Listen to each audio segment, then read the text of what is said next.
Here is the full story of Naomi according to the Bible. Naomi appears in the Old Testament book of Ruth, which takes place during the time of the judges in Israel. Her story begins in the land of Bethlehem during a time of famine. Naomi, her husband Elimelech, and their two sons Mahlon and Chilion, decide to leave Bethlehem and go to Moab in search of food and sustenance. While they are in Moab, Naomi's husband Elimelech dies. Naomi is left only with her two sons, who ended up marrying Moabite women named Orpah and Ruth. They lived in Moab for about 10 years, but tragedy strikes again when both of Naomi's sons die, leaving her alone with her daughters-in-law. Upon hearing that the famine in Bethlehem is over, Naomi decides to return to her homeland. She encourages her daughters-in-law to stay in Moab and remarry, seeking a better future for themselves. Orpah eventually decides to part ways with Naomi and return to her family, but Ruth insists on staying with her. Naomi and Ruth then make their way back to Bethlehem, where they arrive at the beginning of the barley harvest.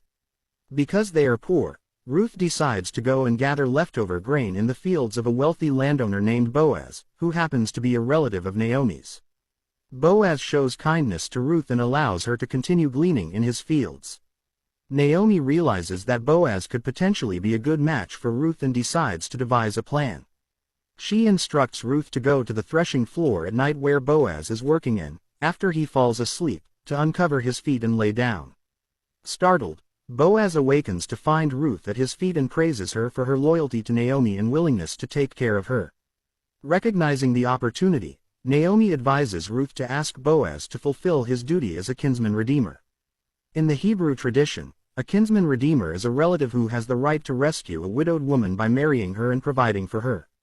Ruth follows Naomi's advice, and Boaz agrees to act as the kinsman redeemer, allowing him to marry Ruth and redeem Elimelech's family land.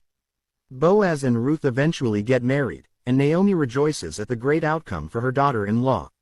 Ruth and Boaz have a son named Obed, who becomes the grandfather of King David.